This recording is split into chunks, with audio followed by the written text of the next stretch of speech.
Hello, podcast listener. This is your host with the most, JJ Gordon. Tucker Lucas is with me. My goal is to meet every single person on the planet, but to do so, I've got to tell you about what happens in everyday life. In this episode, Tucker and I are going to touch on a lot of things.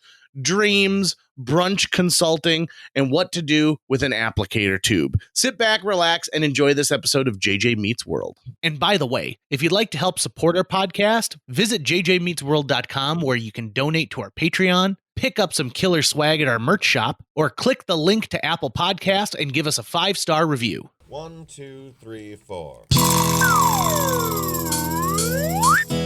JJ Gordon, sort of like that Indiana Jones, in that he's always sniffing out his next adventure. Yes, he is. He's always interviewing guests so he can have them on his show and they can talk about pop culture, arts, and leisure.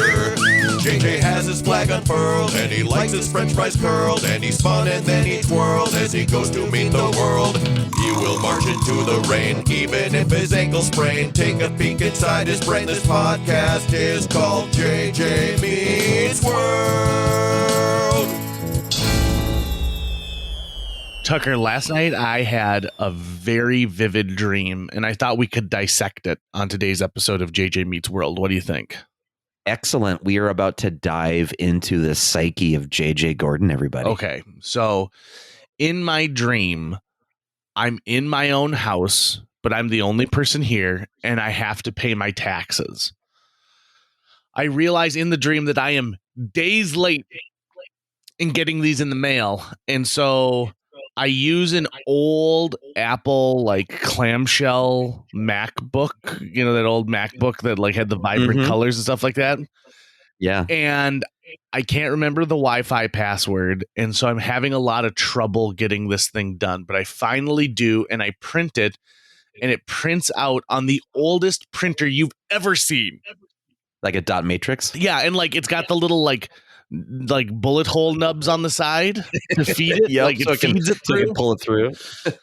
So I finally have the document that I need, but here's the crux of the majority of my dream. I'm not wearing pants, and I can't find pants anywhere. Okay. I go upstairs in my closet. I can't find pants. I yell downstairs. I can't find pants. But when I yell, I'm silenced. You know, where you're shouting, but nothing's coming out. It's a similar feeling to you're trying to run, but you can't get anywhere. Right. Like it's like you're running through honey. So I can't find pants anywhere. And so I'm worried that going out, I'll show my sweetness. And so I decide what I'll do is wear a long shirt and kind of tuck it into a onesie type deal. And I'll just clamp it shut with my left hand so my right hand can carry the postage. Now, I don't go out and get in my car. I walk to the post office. And on the way, I am humiliated over and over and over again because I see people looking at me and they're like, hey, what's going on? Because I'm showing more leg than I probably have ever shown in public. It's awful. And at one point, like, I had to push a button to cross the street. And so rather than using the button or the hand I was holding the tax letter in, I used my left hand, and then a gust of wind comes. And it's sort of like a Midwestern Marilyn Monroe situation where people get to see my, my back passage and, and my frontal areas. So I finally get this thing mailed. And when I get home, I realize I didn't put the money in the envelope. So that's when I woke up, is that not only had I failed to get my taxes in on time, but I actually failed by sending in all the forms without the payment. So what do you think this dream means? I have no idea, because I paid my taxes way on time. In fact, I make quarterly payments ahead of time. So I did a little bit of research. Okay. Now I'm going to read this for the first time ever. So I don't know what it's going to say. This is from dreamsmeaning.org. What does it mean to dream of not wearing pants? Trousers are clothing worn on the lower part of the... Oh, they're going way back. On the lower part of the body. Not wearing pants will cause moral privacy and parts to be exposed, which is a shameless and indecent behavior. In the dream, not wearing pants represents humiliation, and it also represents inner sexual desire. So humiliating sexual desire is apparently what I was dreaming of, but it gets more intense. Now, first of all, they're making a lot of judgments here by saying it's moral privacy, shameless. Okay, here we go. Ready? So, to dream that you're not wearing pants indicates that you will encounter embarrassing things and make yourself humiliated and ridiculed in front of others. Dreaming that a stranger is not wearing pants indicates you have a good interpersonal relationship, but at the same time, it will bring you a lot of small troubles. Dreaming that your relatives and friends of the same sex are not wearing pants indicates that your relationship with them will be better deepened. Dreaming that a friend of the opposite sex is not wearing pants indicates that you will fall into a peachy incident. A peachy incident? And there's it sounds like they're fortune telling here. They're saying that these are premonitions of the future versus what's going on in your head. Dreaming that you and your friend of the opposite sex are not wearing pants and being together indicates that your love will be very happy. But we're talking about a friend. Dreaming that I am wearing a pair of underwear indicates that I will commit peach blossoms and be careful of being photographed and peed when I'm with my partner. This can't be real. What does commit peach blossoms I don't mean? know. And like, did we just find the episode title? and be careful of being photographed and peeped, not peed, peeped when I am with my partner. Dreaming that you are not wearing pants and then taking off the pants of the opposite sex indicates that you will be deeply trapped in a peachy trap and will suffer this injury for the rest of your life. Hold on. Now I got to find out what peachy trap means. You know, as you've been saying this, I think about the different times I've had dreams where I'm either bottomless, meaning no pants or underoos, or I am completely naked, but it's typically bottomless. And I think almost without fail, every time I can kind of recall that, the setting was me back in high school again, or like me back in a school environment where I'm surrounded by my peers. And I think what it is, my theory about these kinds of dreams is that, okay, so like if that were to happen, right? If you were to go to school without any pants on, you would be humiliated for the rest of your life. I would assume to be a level of anxiety that I've definitely never felt before. And I think maybe what happens is like when you're dreaming and your brain is just like reorganizing the events of the day, it'll just come into contact with like emotions or emotional states that have no actual trigger to them yet. And then go, okay, what would be something that would justify this level of anxiety? Oh, this would be something that would justify this level of anxiety. And it creates a scenario for your brain to go, okay, that's where the anxiety is coming from.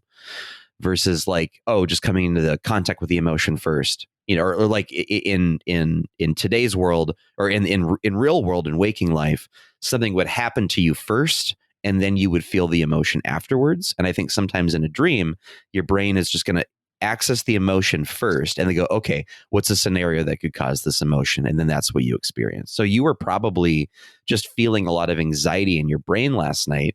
And to understand why it was feeling this, it created a scenario for you to live out. Sure. That there's sense that is right there. So it was just bizarre. And it was one of those dreams where I woke up and I instantly remembered every aspect of it.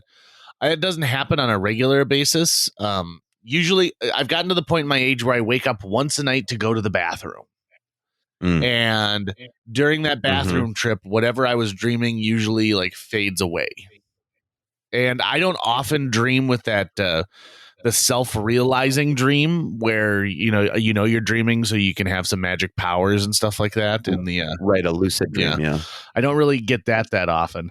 Another aspect of my dream is at one point I stop at a Casey's to go to the bathroom.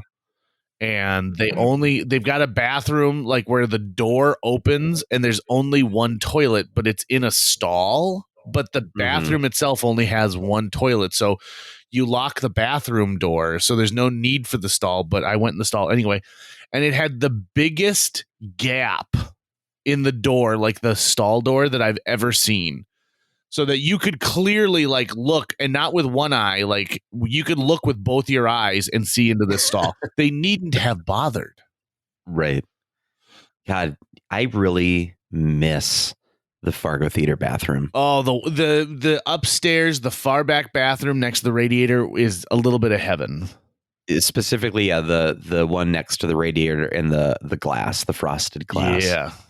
That one is, that might be I think the only thing that would make it perfect would be if I could have privacy in the room and deadbolt the door, because I don't like most locking mechanisms I see in public bathrooms because they're very flimsy and oftentimes might give you the feeling that you're locked in, but you're actually not because the mechanism's not working. Like if it's just a push button, those seem to be notorious for, you push the button in and then you're like, okay, it's locked, but it's actually just not. And then someone's going to walk in and see your Frank and beans, you know? Let me ask you this. If someone were to come to a stall that you're in and try and open it and they're unsuccessful because it's locked, but then they try again, are you going to yell something out? Yeah, I just say occupied. I've done it. I've had to say that before. Occupied. And they go, okay. And they walk away. Have you ever had someone who like is aggressive or you forget to lock the little door and they see you sitting on the throne?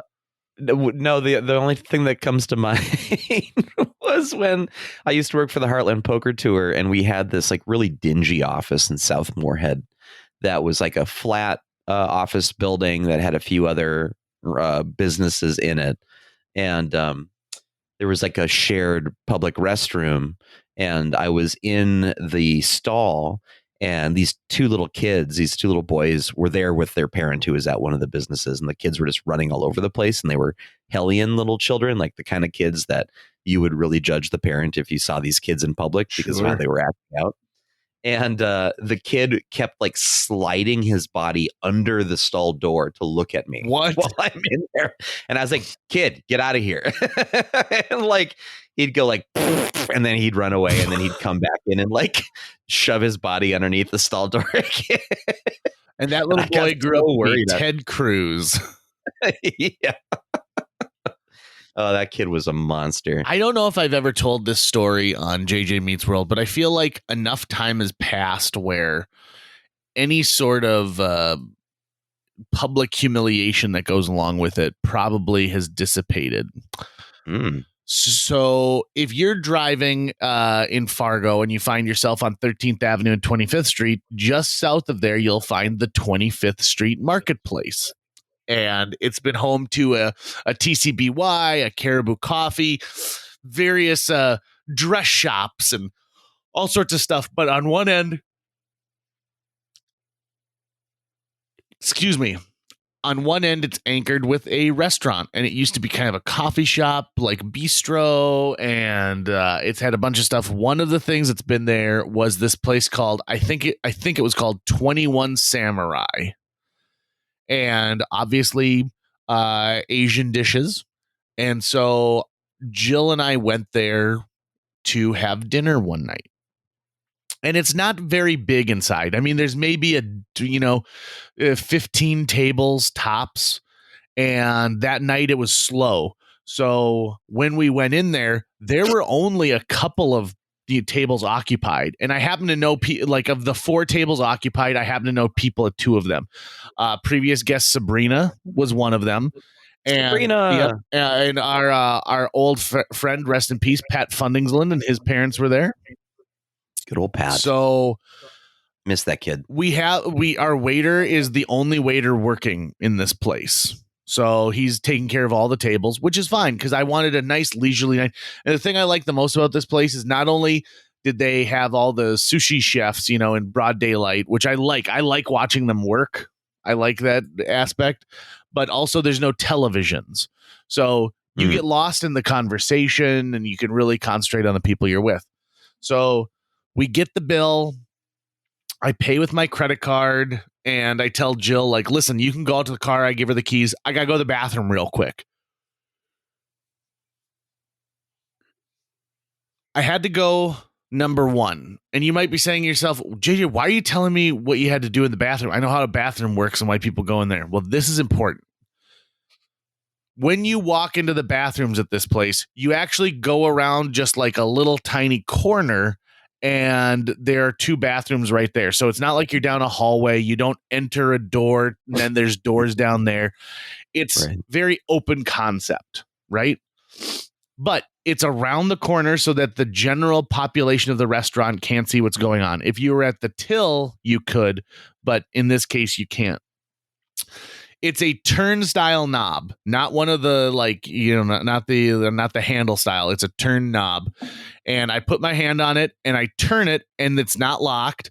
And so I open the door and I walk in, and there is the waiter who's been serving us on his tippy toes, washing his penis in the sink. And he's vigorously washing his genitals. And he turns and sees me, and he says, so sorry, so sorry, so sorry. And I go, and I turn around and I like slam the door shut. And I'm kind of discombobulated at what happened. And so I'm like, oh my God. And I start walking, and I get to the door, and I realize I haven't taken my credit card out of the credit card sleeve yet. So I dash back and I grab the credit card, and then I'm like, oh my God, I haven't actually signed the slip yet. And so I didn't want this guy to think I was stiffing him on a tip just because I happened to watch him wash his penis in the sink of a restaurant. So I have to I get a pen from the till, and I sign it and I put it down. And just as I'm turning to leave, I feel a hand on my shoulder, and I turn around, and it's the server, and he's like, so sorry, sir. So sorry. So sorry. Bathroom is all yours. Bathroom is all yours. So sorry. So sorry. Bathroom all yours. And I'm like, no, that's okay. That's okay. He's like, no, please, bathroom yours. Bathroom is for you. Bathroom is for you. And the thing that's really off-putting is, remember, there's only 5 other tables, and I know people at them, and they're staring at me wondering what is going on where this guy's telling me that now I get the bathroom. And so just to shut this guy up, I go back to I rush back to the bathroom. I'm taking giant strides. I'm using my tall legs for a reason. And I get in the bathroom, and I'm in it for all of 10 seconds. I don't have to pee anymore. And I open the door, and I'm like, I'm just going to get the hell out of here. So I get out of there, and I get into the car, and Jill, who normally doesn't say something like this, but goes God, that took forever. What, did you fall in? And I was like, Jill, I've got to tell you what happened, because this is almost unbelievable. And I tell her the whole story, and her big walk away is she goes, well, what do you think caused that? Caused him to have to vigorously wash his penis in the sink of the bathroom, the public bathroom. Yeah. And so we came up with a couple of possible scenarios, and one I like more than others. This one, maybe he had some kind of encounter with another employee out by the dumpster, and he thought, you know what, I'm going to freshen up after that, because that was unsavory. Now, I don't find that one to be very likely, because I think if you're going to hook up with someone at work during work hours, you probably don't care about what's going on. Right. Now, this is what I think is more likely. What is a common thing you find when someone serves you a plate of sushi? Wasabi. Fish. Oh. So I think this guy accidentally got a little wasabi on his finger, went in to pee just as you naturally would, and accidentally put some wasabi into his pee hole. Okay. And it was on fire. And so that's what he's trying to do, is he's trying to rinse out his wee-wee, right, so that he was in pain. He was like, oh my God, it hurts so bad. Yeah. So I mean, it sure sounds like the kind of move you make if there is no other option. Right. It's a panic move. It's a panic move. It's the kind of thing where he was probably like, listen, someone might walk in on me, but this hurts so bad, I have to make that trade. Right. And then it just happened. Or, even if it wasn't wasabi, it could have been like a medical condition of some kind that suddenly flared up, and he was like, oh my God, I gotta whatever, but Now, the real thing is like that place was Samurai 21 only for another week and a half, and then it shut down. And now it's the Himalayan Yak. Okay. So that was a defining moment. And here's the thing, too. How many times in my life do you think you've ever seen me wear a leather coat? I can't remember you wearing a leather coat. I have a brown leather coat that I think makes me look really boxy. And I don't care for it. But I happen to be wearing the coat that night. And if I wear that coat, you will notice on the left-hand shoulder, there's a handprint. Because the guy touched me with his wet hand and left a permanent stain on the coat. He marked you. He marked me. Yeah. So okay. And I'm glad he marked me like that versus like how like a cat or a dog would have marked me. Well, but it also could have been the residual chemicals of whatever he was applying to his genitalia. Right. I mean, whatever it was. Or getting off of his genitalia, you know? Right. Maybe in the back, someone was like, oh, God, there's a fire. And he goes, I'll put it out. And he chose to use his twig and berries to make it happen. I'm trying to think of any instance I've had in my life where I had some sort of like public, sudden physical emergency, typically like you have to go to the bathroom, right? Is the kind of one that everyone can relate to on some level.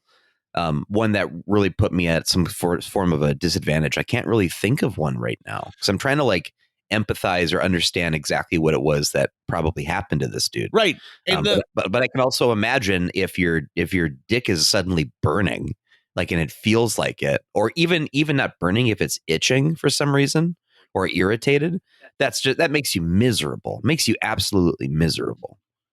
I mean, whatever's happened to this guy, and the thing is, like, I didn't call and talk to a manager or anything like that because right. It sounded like an accident. Yep, it's a bro code, right?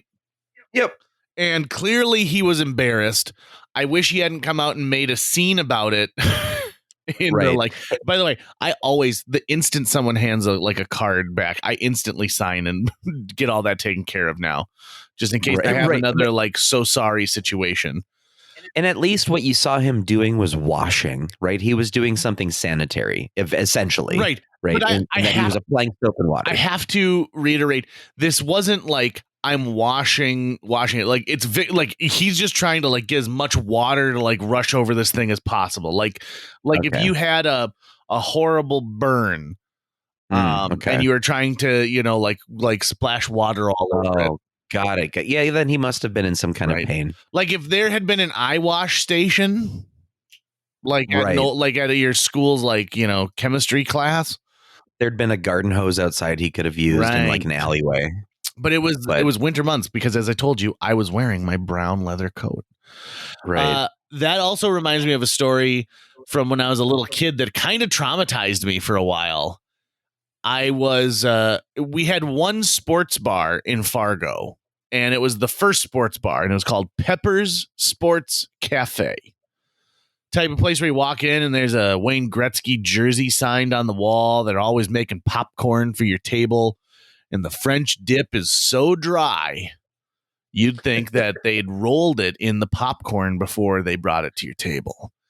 So Pepper's was a big place, and my aunt had a roommate who was managing it, and it was the type of place where you'd go on a Thursday night and they'd be like, it's a 2-hour wait, and you'd wait because you wanted to go to this sports cafe.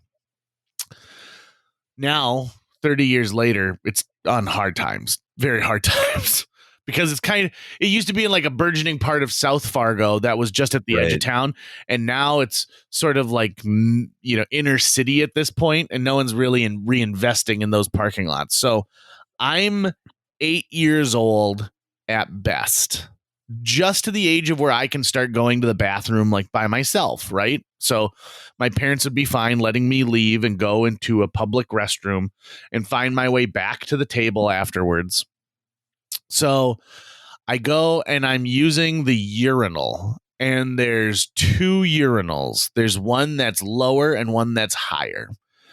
And I'm in the middle of peeing, and I'm proud of myself. as I should be, right? Because I went to the bathroom on my own. I've already thought about how I'm going to wash my hands afterwards, and I'm going to take 2 pumps of soap from the soap dispenser. And this little person walks in, and he's been drinking a lot. So he walks in and burps right away, slaps me on the back while I am peeing, and says, "Goddamn good thing you came in here. I thought I was the shortest one here." And I didn't know what to do.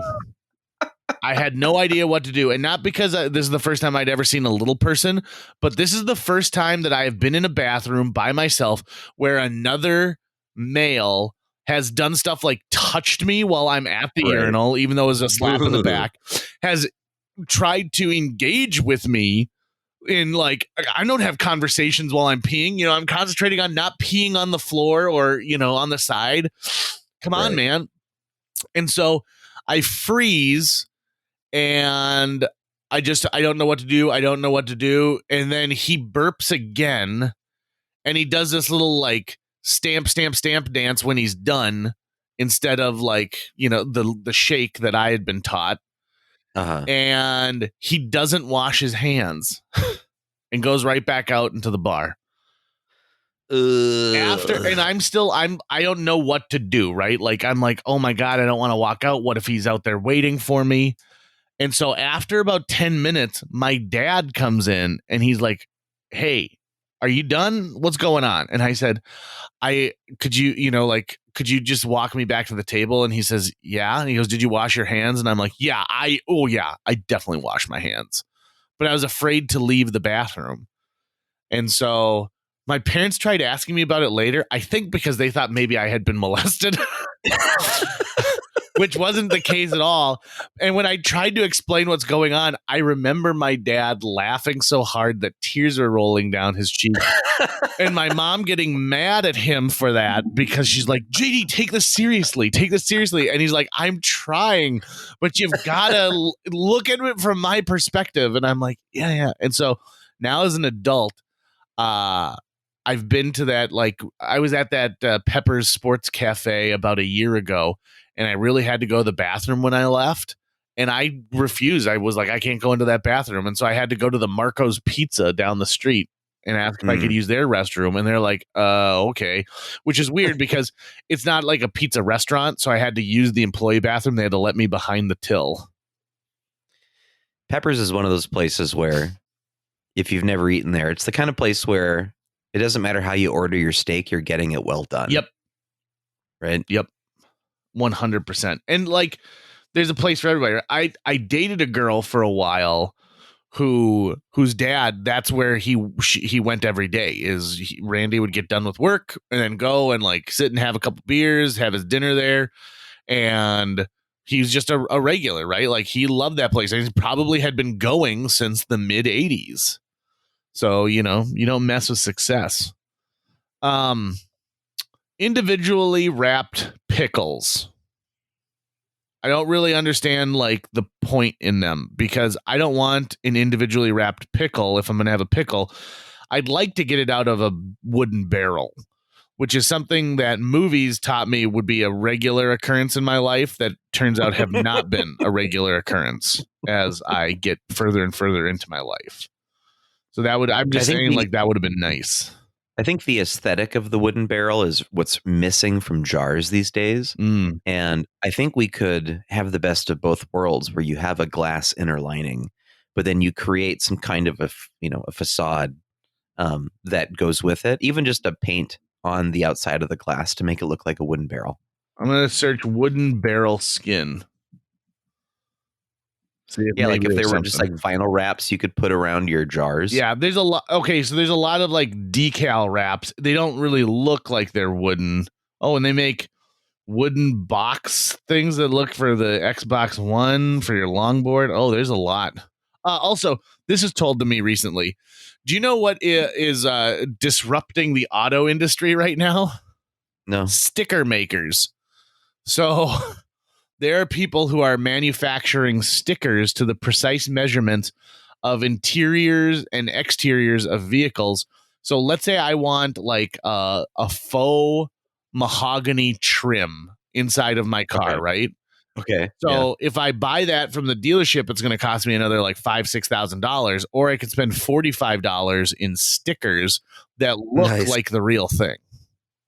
Nice. And I was talking to a guest on my day show job, and he was telling me, he's like, yeah, like these stickers are disrupting the auto industry because these costly add-ons where they used to get people for things that made their cars look finer, you know, there are still people who will pay that because they want the nicer things, but then they look at their, you know, buddy's car who's like, yeah, I spent an afternoon like adhering all of these things and they look exactly the same back and forth. And he goes, and guess what? In 2 years, I can change mine to look like Right. whatever they want. And so I thought that was interesting that stickers have gotten so far that they're disrupting the auto industry. Like, yeah, like that's the auto industry is going to look for any way they can kind of bleed more money out of you. And I'm always noticing all the other Subaru Foresters on the road whenever I'm driving. Yeah. And then there's the Subaru Forester Sport. And it's got the red word sport underneath it. And then it's got some like red accents, like a trim on the outside of it.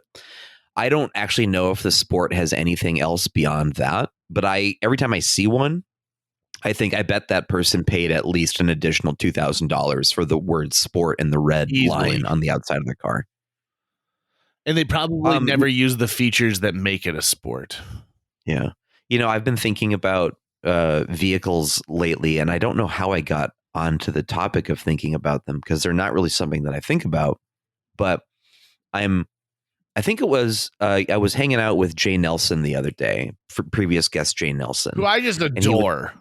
I love that guy. He is awesome. I'm a big Jay Nelson fan. And I think he was telling me about, I think he got an electric lawnmower or something like that.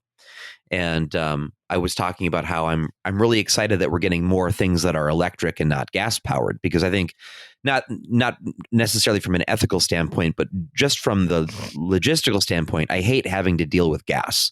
I hate having to pour fuel into a tank and ignite this thing and have to deal with the smell and the mess and all of this, the old technology that comes with it. I'd rather use something that could just run off of a battery, right? If you can get the same level of effect out of it. And since cars are going that way, there are other vehicles that are going that way too. And I actually am really, really interested someday when I can afford it in actually getting an electric motorcycle, because I don't like hogs. I'm not into Harleys like my dad is. I've never been a motorcycle guy at all, but I love the idea of like a sleek, almost ninja style black all electric motorcycle that's quiet, that doesn't have like the brum, brum, brum, brum, brum that motorcycles have, that is light and agile, that I could ride just around Fargo. I wouldn't take it on long road trips, but like in the summertime when the weather is really nice, I think it'd be really fun to get on an electric motorcycle and like drive that to downtown Fargo to work or something. Have you ever ridden one of those Lime scooters, like the all electric scooters that you can essentially rent for small amounts of time and then just leave them wherever in larger cities? No, I haven't even heard of that. So it's all right.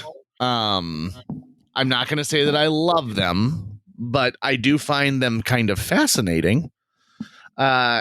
And I also want to bring this up too. This is something really that's only for people in the Fargo-Moorhead area. Do you remember when those rentable bikes were all popular? You know, like you take it out of the bike rack and you go. So we had hundreds of bikes and these electronic bike racks, and they've just disappeared. Where are they? Oh, I don't know. I mean, that was a huge thing. They were all over the campuses. They were all businesses downtown. This was supposed to be the thing that changed the world for us. And I don't see them anywhere anymore. And so, like, are they sitting in a warehouse somewhere gathering dust? Gotta know. I have no idea. That would be like an interesting story to dive into, actually. Yeah. If they no longer exist, like what happened to that program? Because I remember hearing a lot about it. I remember thinking it was pretty popular. I never did it myself, but previous guest, I remember Jason Jacobson had rented bicycles with his now wife Shannon, and they were riding the bikes back past my house, and I'm like, "Hey, how are the bikes?" And they're like, "Good, but we got to find a place where we can drop them off." And I was like, "Oh, awesome." I want to talk about being a brunch consultant because I've been thinking about jobs that I could have if I really needed it in a pinch. And I think that a brunch consultant would be a really good job for me. JJ, I wouldn't say in a pinch, like if you had the opportunity to become a brunch consultant now, I would tell you right this minute to leave your day job and go do that. Maybe I should. Maybe maybe I should just launch a website and let people find me. I would also love business cards that say JJ Gordon brunch consultant. Well, here's the thing. You could consult on brunches, but you could also consult on continental breakfasts. Yeah. Managers, you could receptions. Yeah, absolutely. So I recently had one of the best brunch experiences of my life. Whoa. Yeah. That's huge. There's a small restaurant in the Lakes area called Blackboard, and the restaurant itself, the interior of it, I think used to be an old schoolhouse back in the day, and then was called the Pickle Factory for a while because maybe they made pickles there. I don't freaking know. But the meal was exquisite, and they did something I thought that was really strong, which is they put out their smorgasbord, and it didn't include hot food, or included only 2 types of hot food. So there's one chafing dish that had Swedish meatballs and like some kind of like sweet sausage. And then there was another one that had like, I think it was like some like pancakes and waffles type stuff in it. And then the rest of it were all cold items, and only a couple that actually required them to be chilled, like their shrimp cocktail. And they took the shrimp cocktail and they actually boiled the shrimp in advance in something that had like extra spices. So when you got the shrimp, you weren't just getting a regular old shrimp. You were getting already a delicious, tasty shrimp. And then their homemade cocktail sauce really knocked it out of the park.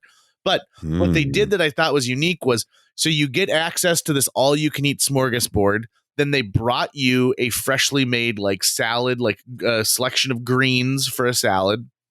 And they had a small menu, and you could choose one item off of this menu that would be considered a premium item. So you were allowed to have one premium item, and they included a bison burger. There was a pasta dish, but there was also like a crab cake with hollandaise sauce and an egg on it. So it's kind of like an eggs Benedict with crab cake. You're making me hungry, dude. Oh, I'm telling you, like, and not only that, but here's the nice thing about Blackboard. It only seats like 20 people, right? Tops in this whole restaurant. It's tiny, tiny, tiny, tiny, tiny. And so it was interesting to be there. Now, that being said, my sister and I, this was on Easter, we're seated at the bar, and in front of us, there was a television, and on the right side of the bar, there was a television. And they said, oh, we put some movies on for kids in case kids need to watch something. Now, they don't get to, there's no audio, so it's just a visual. And one of them is a movie called Oddball about penguins. And there's a guy who is got a big beard and he wants to save the penguins. And I catch it just as the pound is taking his dog away. And I'm like, oh my God, what's happening? And so the movie ends, and like I've looked at it a couple times, and the owner comes over and she's like, yeah, we're playing these movies for kids. I'm like, oh yeah, this is interesting because it's got a story of a penguin. And she's like, oh, well, you got here after it started, so I'll start it again. And so she started the same movie. And I was like, you don't need to do that. But then, okay, so what kind of meat do you associate with Easter? Oh, probably ham. Right, me too. What's the absolute worst movie you could play for kids on a ham-based holiday? Babe. Yep. And so that's what's playing on the other TV. And it gets to the point of where they're eating Babe, and there's a little boy, and I can tell he's concentrating really hard on reading the subtitles. And it's the discussion between the farmer and his wife about whether or not to eat meat. And he goes, pork is a nice, sweet meat. And his eyes get really big. And wait, I think it ruined his meal. Babe? They don't eat Babe in the movie. No, but they talk about it. He's supposed to be the Christmas meal, and then they decide to have duck l'orange instead. Oh, that's right. Because the movie is basically like they spare his life for another animal's life, basically. Right. And they talk, and when they make the duck, he's like, oh no, is that Ferdinand? And he goes, no, it's Suzanne. She was a beautiful soul. And I love the movie Babe, by the way. I think it's so friggin' dark. perfect. It's a perfect movie, and it's just like a time capsule. I see a lot of clamshell VHSs for it on my thrift shop hunts. Do you? And it's great cover art for Babe. Now, if you find Babe 2 Pig in the City, you could watch that on your VHS player. Correct. All of it, what you just said is true. Yeah. That's right. I could watch it. So Esme Hoggett, the old farmer's wife, was only like 35 years old when they made that movie. And they just... Didn't we just talk about this recently? We did. But not everyone listens to every episode. No, you're right. But I'm just trying to recall where that came from. I remember looking her up and what that must have been like. Yep, I get cast as old women all the time who are 30 years older than me. I thought about like our friend Pam Strait. Mm-hmm. Because I've noticed in a couple local commercials where Pam is being cast as someone much older than she is. And I was like, well, how does that feel in your psyche when you're like, hey, you look like you could be a 70-year-old and we don't have to do much to you. Yeah. So other pieces of my brunch consulting business would include the following. If you're going to have an omelette station, you really need to think about how many omelets you can churn out on a regular basis and what the area around the omelet station is going to look like, because are people meant to kind of hang out and wait for their omelet to be done, or are they meant to be seated? I think the smart thing is to give everyone a number, and they sit down and they put that number on their table, and you come and you deliver it to them. I know that includes like an extra person, but if you've got someone whose job is like, like I swing by the waffle station once every 10 minutes or the omelet station, you're going to keep the clutter from there. I can't tell you the number of times I've wanted a delicious omelet and I've walked over and there's already like 5 people hovering over it. And then I leave. Right. Also, putting your omelet station and your carving station side by side is genius only if you're ordering your omelet first, because if I get a thick slice of roast beef, don't call it prime rib because it's not. You assholes. Yeah, you know what, JJ, what you should do? What? You should just start like a brunch buffet laboratory where it's like you are going to try and experiment different things and then go, okay, here's through my research, here's what I have found in the lab. Right. And then when you're consulting with people, go, listen, I like once a month on a weekend, I have like a little pop-up brunch that I do in this laboratory of mine. And I just do it to see what I think works and doesn't work. And here's what I've learned about it. And then I would totally go to like a once a month pop-up brunch for a weekend. I bet that'd be really popular. And that'd be a thing you wouldn't need to rent like a permanent space, right? You're like, yep, it's a pop-up. I do it over here. Here's what's on the menu. Here's the cost. I bet that'd be pretty rad. It's funny you say that because previous guest Phil Lund and I have talked for years about doing a pop-up brunch where I think you should do that. We essentially find like an empty space somewhere and rent it for the weekend. And we're like, we can have comedy shows on Friday and Saturday and then a brunch on Sunday. Yeah, just you know what? Just do it once, right? Yeah. Just commit to doing it once. And if you do it once, then you can go, hey, that was great. Let's not do that again. Or you can go, hey, that was rad. What would happen if we did it a second time? When would we do it? I'm all about this idea. I love this idea. Well, if you want to do it, you let me know and I will help you market that that mofo. I don't know why I just censored myself, but I'm in that mode right now of censoring myself, I guess. I also like the idea of a brunch lab, like the nation's brunch kitchen, just to see if different things work, because I think that the one thing that we're lacking in a modern day age is an appealing brunch where the rules are set before you make your reservation, right? Mm-hmm. So this is something I hate, is parents who let a kid who's not old enough to scoop up stuff but hold their plate and make decisions if it's a brunch line. Because you know what your kids like. Your kids are going to like some hash browns or whatever. And you just take like a small, little scoop of these. But letting Timmy decide like, okay, you want these? You want these hash browns? No. But you like hash browns. Okay. You're just holding up the line. You're Right. holding up the line, everybody. I also think you're also looking for that.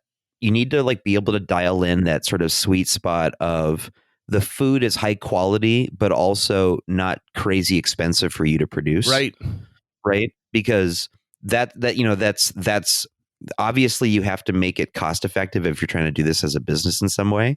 But if you can also show like a level of passion for the product itself and actually really make it like a brunch that you would want to eat every single time, then I think that might be that piece that really jumps out at people. And also its rarity. If it's a pop-up, and I think at max you're doing it like once a month for a weekend. I think that even that might be too much, right? Like that might be too much, maybe like especially once a quarter or once every 6 months.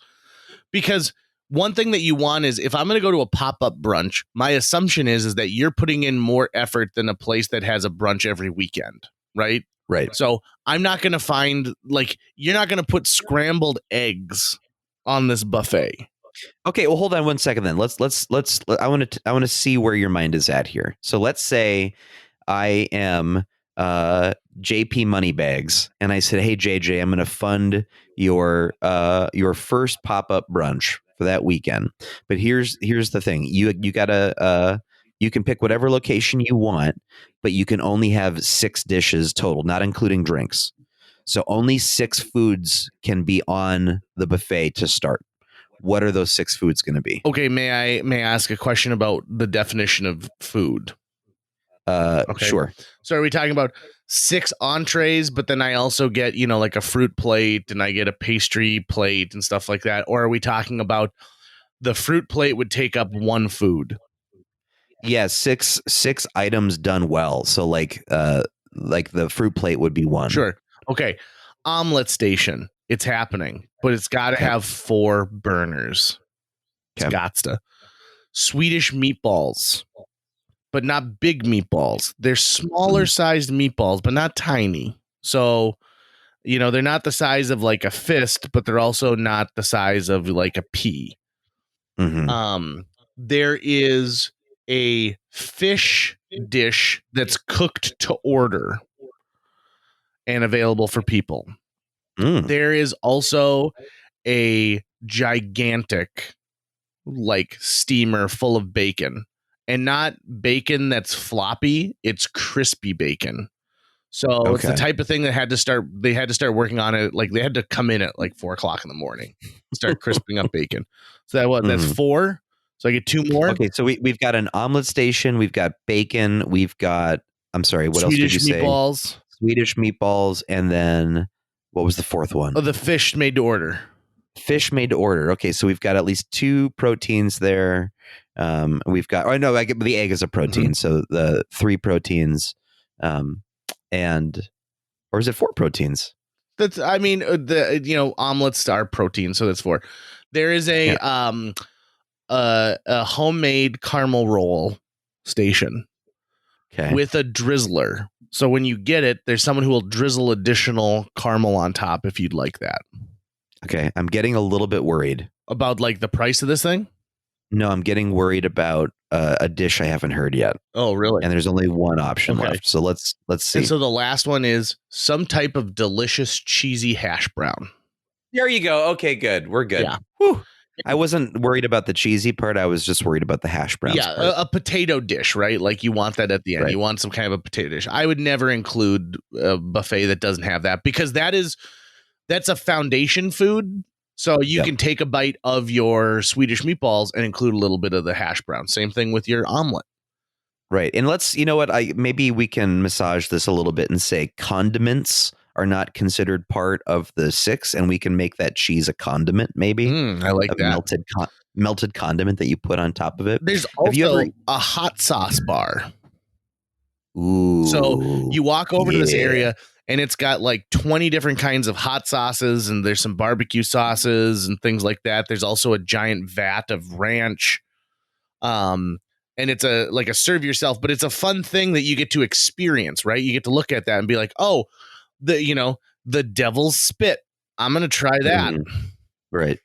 Now there's no rule set on how many liquids you can present. So what would be like a drink that you would have that you wouldn't normally suspect to see at a brunch? Root beer float. Ooh, good call. Mm. Because I it's wanna a eat it. dessert as well as a fun time drink. I want to eat at JJ's pop-up brunch. And real listen, bad. these things, I mean, we'd have to test them out, right? Because maybe they're like, the root beer floats were a friggin' disaster, Gordon. And I'd be like, listen, Right. that's fine. Next time we'll try orange creamsicle drinks. Have you ever eaten at the Seward Cafe in Minneapolis? I have not. Oh my goodness, dude. That is the location of the greatest hash browns I have ever eaten. Every time I go to Minneapolis, if I can, I try to carve out time to go get breakfast at the Seward Cafe.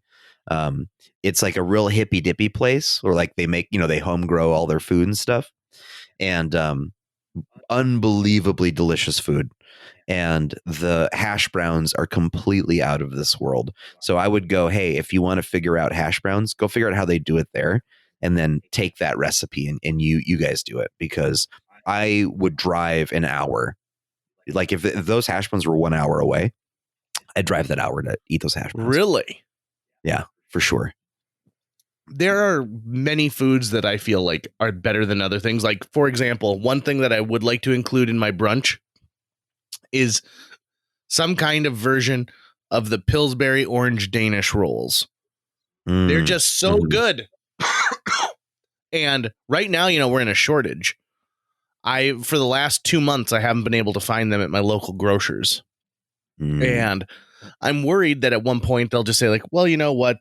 The factory's been down this long. We just won't make them anymore. People didn't love them that much. And it'd be like, no, JJ loved them that much. JJ loved them. I was looking for Surge the other day because I was hoping it was still available somewhere. So far, I haven't found it. I don't know if it's currently on shelves at the moment. Well, but I've been craving some Surge. If you find some Surge, let us know at JJ Meets World. By the way, here's another thing. So, Mountain Dew has a new thing called like Mountain Dew Zero, where it's like zero sugar. Now, Diet Mountain Dew does not have any sugar, but it's got other sweeteners. This does not include like an artificial sweetener, I don't believe. And my wife tried it, and she goes, it's like drinking pennies. Like if they boiled a bunch of pennies, that's what this tastes like. It tastes like copper. Ugh, gross. Yeah. And not just copper, but like dirty fingers too. Right. Yeah. And I'm like, what a great way to describe because I can taste that in my mouth. Right. Like, gross.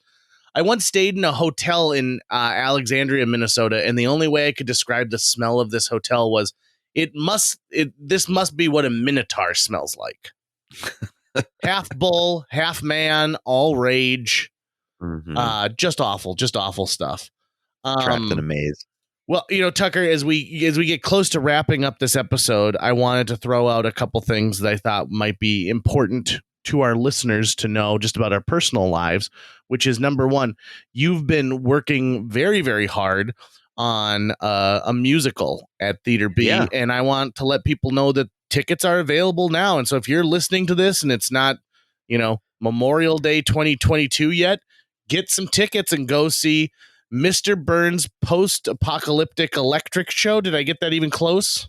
We're pretty close. It's called Mr. Burns, a post-electric play, and it's at Theater B. We open May 6th. Tickets are available now, and you just go to theaterb.org, and you can buy them right there. Fantastic. And how's the experience? It's awesome. I mean, I am really proud of this show and the work that everyone's been putting into it.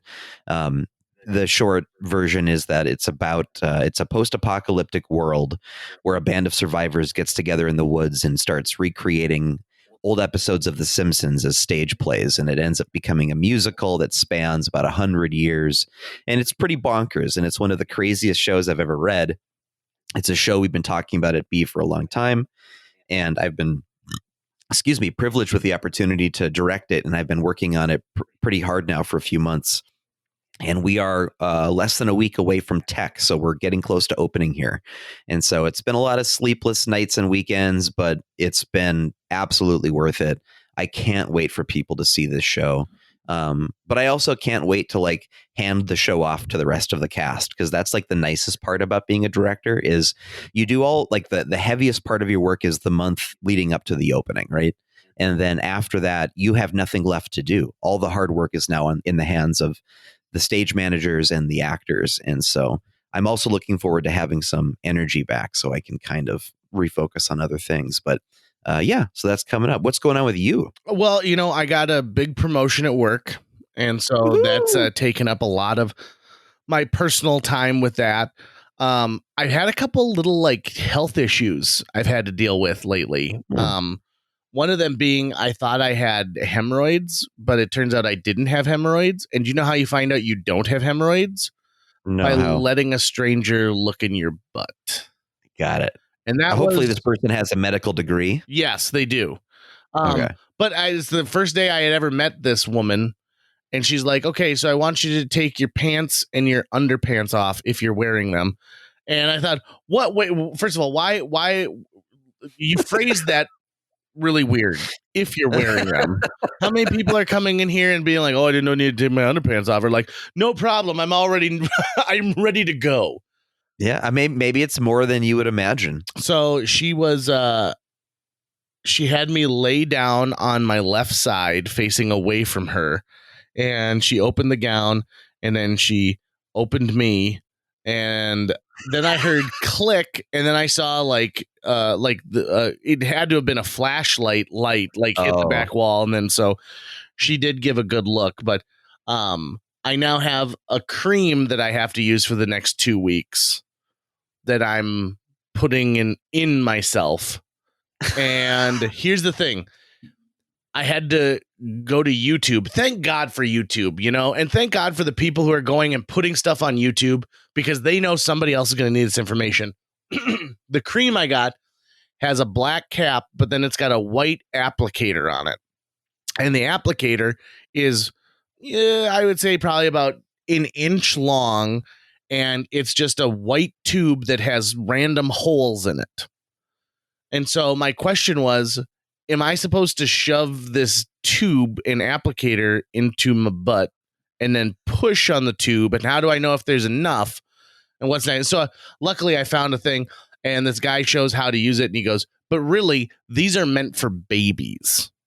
Like, like if you're someone who has any size of butt, which I don't have a big butt to begin with, but, like he goes, you don't want to squeeze it and it just gets between your cheeks. And so I've had to use my own digits, but luckily because of COVID, I've got all these plastic gloves. And so it's fine, because I don't think that I could stand a world where I go to pick up a piece of fruit and I have to think to myself, did I wash my finger enough? Mm-hmm. And loyal listener, I'm sorry, so sorry that I had to tell you about that. So sorry. Bathroom is all yours. That's going to wrap it up for today's show. If you enjoyed this episode and would like to help us continue to produce new episodes each week, visit jjmeetsworld.com, where you can donate to our Patreon, pick up some swag at the merch shop, or follow our link to Apple Podcasts and leave us a 5-star review. You can also follow us on social media. We're on Facebook, Instagram, Twitter, YouTube, all the sites the cool kids are using these days. JJ Meets World is produced every week by Tucker Lucas. You can find out more about Tucker's work by visiting moonbasemaria.com. If you want to get in touch with your host with the most, check out linebenders.com, where you can find direct contact info for JJ or booking information.